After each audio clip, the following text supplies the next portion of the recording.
Hi there, I'm Mabel Chan, and this is One in a Billion.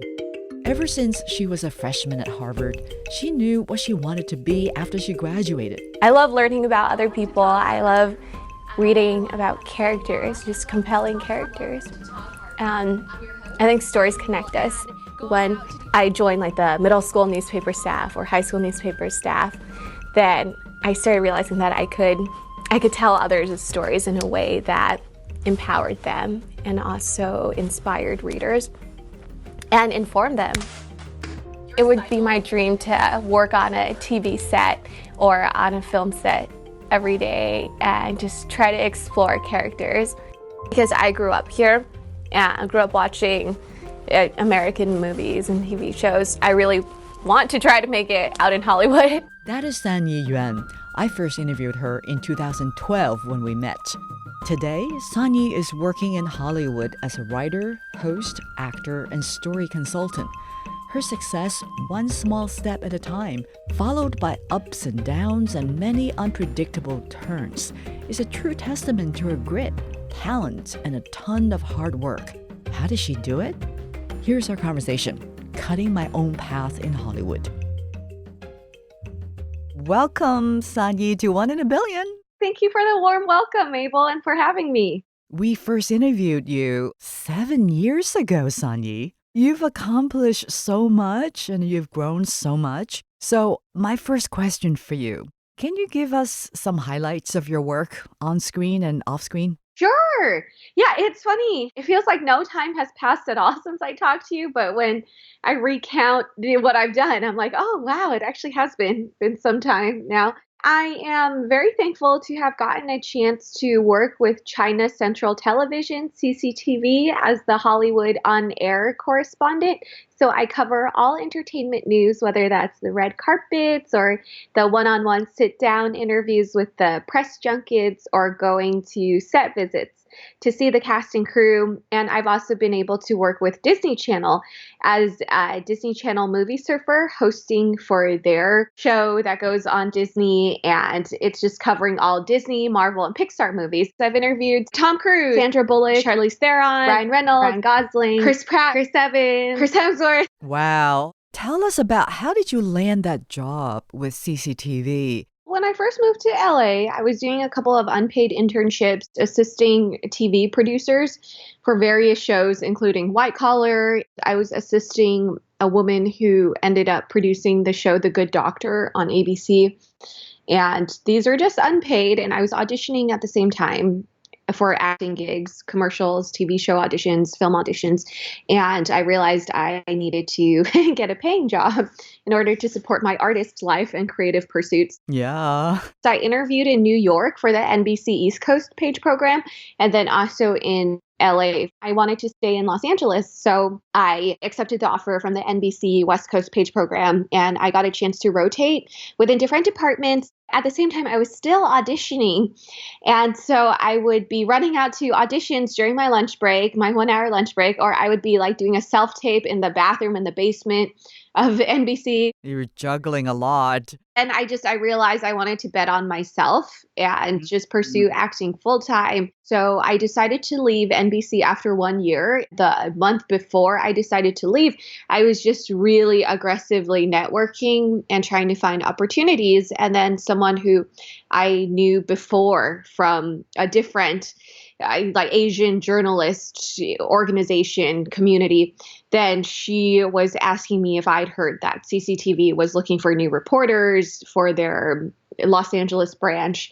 And she just, recommended me over. I reached out to them, and it was funny because the producers, they didn't even give me a job interview. They just saw my reel, and the head producer, he said, oh, you know what? Instead of just having you come into the office, why don't you meet me at the red carpet tomorrow? Wow, it happens quick. Yeah, and he said that will be kind of your job interview then. I'll see you on the red carpet, see if you could get those interviews, if you could write an intro and an outro stand to do on the red carpet, and we'll film it, and then that will kind of be your interview. It was so funny because that was also around the time the Emmys was going on. And then another friend of mine had invited me to be a seat filler at the Emmys the next day. So that was a crazy weekend. And it felt like the start of my of my LA life officially, because I was like, okay, I'm not in an office, then I'm out on the field and I'm like a part of the industry. And from there, it kept snowballing. Whenever there's a call or a need for someone whose type I feel I fit, I just pitch myself. I feel like I'm my own publicist all the time. Right.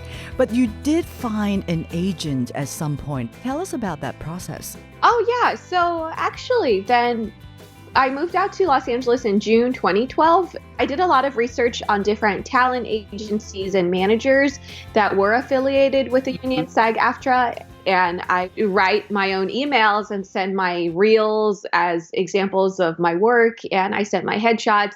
And so even before I moved to LA, I had a talent manager first. They were pitching me out to even more agents. How did you differentiate your unique attributes? And what guidelines did you use to pick who best to represent you? What was important to me was working with representatives who cared about diverse talent and who would not just say, oh, let me only submit you to roles that call for an Asian woman. Let me submit you to roles within your age range. Let me submit you to someone who could be the girl next door or someone who could play the mean girl even. What was important to me was seeing the track records of some of these representatives and if they had represented actors who are on TV shows or in indie movies or had booked commercials recently, then I could tell that they were hustling for their clients. Sure. So that's what you're looking for. But do you know how they see you? What do they want out of you? I think, yeah, I've definitely met some reps who do just want the token Asian person on their roster of clients. And so I try to avoid them. Then I think what is interesting is when people understand that I do like to be the triple threat or the multi-talented hyphenate in Hollywood, then that's when it's a good synthesis. When they see, oh, you do hosting, oh, you do acting, oh, you also write your own stories. I do want to work with you because you're someone who's always working and generating content. There are some reps I've met with who have said, oh, no, you need that main focus and only be very narrow-minded and focus on the one skill and craft. And I was just like, no, I'm someone who likes to just tell stories through all mediums, whether that is writing or hosting or acting. And that's always who I've been. And so I think it feeds into each other. It's all interrelated. Because if you're a script reader and screen writer, then that will help you analyze scenes as an actor. And if you love to really digest those scripts and devour them, then you could be a better interviewer when you're actually excited about a project that a director or an actor is involved in. And you can ask those questions that make them think. The best reps are the ones who can recognize that and who also recognize a diverse female voice and want to be a champion and know that the tides in Hollywood are turning and it is in their benefit too to represent someone who's like me because it'll help them out if they can have talent to pitch to the casting directors. Well, it also takes a lot of self-knowledge. You mentioned how you took the initiative to create your own path. Even back when you were at Harvard, you created your own major. You knew what you wanted to get. And so you continue on that path to generate opportunities that fit the multiple aspects of your aspiration. Yeah, I do like to produce my path. You're right. So tell us about the latest projects. You mentioned BuzzFeed. I was selected as one of 15 content creators by BuzzFeed last November to participate in a boot camp and fellowship with them to develop content. And they wanted us to develop an original pilot for IGTV that was done in the vertical format. And that is their style because they believe that people are watching content and consuming stories on their phones. And they believe that vertical is more intimate. And so I had to learn different tips and tricks on how to shoot in the vertical format. And I developed an original concept that was just based off of my life. Yeah, tell us about that. The show follows a social media influencer who is an entertainment news reporter who goes to red carpets and sits down with all these celebrities and interviews them. In the first episode, she's trying to live stream her outfit on her way to the red carpet. And then she gets into a car crash and gets her license revoked because she's not driving responsibly. Then she loses her license and she has to take rideshare to get to the red carpet events. And every single episode follows her on her way to an event, but we never actually see her getting there because what she discovers is that the people in the car with her, either the driver or the co-passengers who she's carpooling with, then they have much more interesting stories. And she ended up following those stories. Exactly. And she starts to use her skills to help them and influence them in real time because she's very empowered and she's very confident. It's almost to the point of not being able to be in touch with reality. So it's kind of fun to see other people bring her back to earth and help her learn to live offline because she's so used to talking to her audience and live streaming and her fans and followers. And she realizes that, oh, here are real people with real problems, and they start to just help each other. Well, you're so creative. I mean, you're generating these ideas, maybe partly inspired by your real life and your own personality, how you see the world. You also interview, you host shows. So the question is, what has been the most rewarding for you? Oh, that's a really good question. Both the writing and the acting are very, very rewarding. I actually think the writing is the most rewarding because I love putting words on a page and exploring the lives of these different characters and creating these new worlds and seeing where those adventures can go. Because I just feel like that's so limitless, being able to write a story on a page and then seeing that come to life when the actors are speaking those words out loud and the set has been made to reflect what's on the page. That's really powerful. And yeah, I feel really fulfilled when I'm writing. And I just want to share those scripts out with the world. Wow, you're so entrepreneurial. Where did you get those ideas from? How did they come to you? I never drove in Los Angeles. I was always carpooling with friends. If I'm taking an Uber or Lyft, then I start talking to the driver or the passenger. And it's fun to see the common threads we all share. I really do believe that life is like a carpool because we're all coming on from different points, from different backgrounds and life experiences and values, but we're all going towards the same destination to try to find happiness and love and joy and overcome sadness or disappointment or deal with anger and rejection. Oh, yes, plenty of that in Hollywood. I want to ask you as well, what has been the most disappointing for you? Yeah, I've had so many disappointments. I used to take them very poorly. Oh, well, tell us about that. I used to take rejection really personally. I just would let it affect my mindset. If I had a setback where I just thought, oh, what could I have done differently? Like, oh, am I not talented enough? But then I realized that I do work really hard and I outwork a lot of people. For example, with an audition recently for a TV show on Hulu that's being produced by Reese Witherspoon, it's based on a book. And instead of just reading the script, I read the whole book overnight. It was like 320 pages, and I read it overnight to try to research the character. And so I do feel like I work really hard, and I don't need to change anything in that realm. It's just that in Hollywood, it can be very arbitrary, and it's based on the director's vision and the producers who come on board. Then everyone has an opinion. The studio has an opinion. Like I pitched myself for the role of live action Mulan for Disney. And I wrote a pitch letter about how much I related to Mulan due to the filial piety aspect and how I just want to make my mom proud too. And my mom is a single mom, and I've learned to work hard and use our own tenacious traits to get further in life and to depend on ourselves. And so I sent that letter in. I remember my manager had pitched me in too. We had not heard back for 2 weeks. And that was when I said, I have to take matters into my own hands. And I just took my headshot resume, printed out that pitch letter, mailed it. 2 days later, her office emailed me and said, we want to meet you. And so they gave me a monologue to do. And the casting director, she actually cast Jennifer Lawrence in The Hunger Games. And she cast like Amy Adams and one of her earlier roles too. And she cast Jennifer Hudson in Dreamgirls. And I thought, okay, this is my chance to meet her and impress her and make that connection or the human connection with her. When I had to do the monologue, then she told me, she said, let me see what you can do with it first, and then I'll give you some directions on how to change it up. And so when I did the monologue, I delivered it to her, looking in her eyes. It's all about a girl who just needs one person to believe in her. She doesn't care if no one else believes in her. She knows everyone else thinks she'll fail, but she fights hard and works hard, and that should count for something. And so I delivered it to her, looked in her eyes, and then she started tearing up, which was great. And then at the end, she just said that was such an out of body experience. Like, I forgot we were even in the room filming it. That was really well orchestrated. And she said, I don't need to see any more. I want to send that take over. And so I left just feeling like I had done my very, very, very best.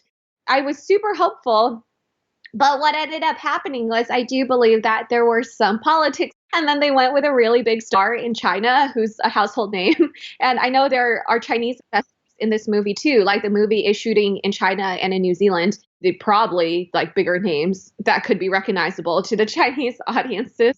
Well, I'm glad you brought that up because I do want to ask you, Sanyee, do you identify as Chinese American, and whether or not you set yourself up for some expectation of ability to speak Chinese or reach the China market? Did that come into play? Well, it is quite interesting because I think even Hollywood is struggling with that right now themselves too. Like, for example, the movie Crazy Rich Asians, it did so well in Hollywood, but it did not do well in China at all.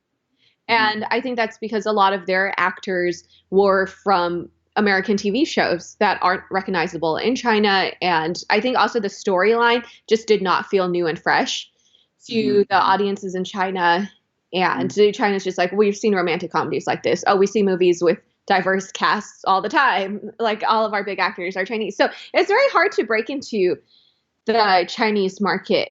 So I feel like China, they love their blockbusters and they really enjoy those like tentpole franchises. They love Tom Cruise, Matt Damon, they love Jason Statham. So I'm hoping that the market will eventually open up to more of the fun coming of age where you probe into your identity even more. I think is the more Americanized part of me then. Like, I grew up always wanting to hear stories. That's right. That's definitely the more American side of you.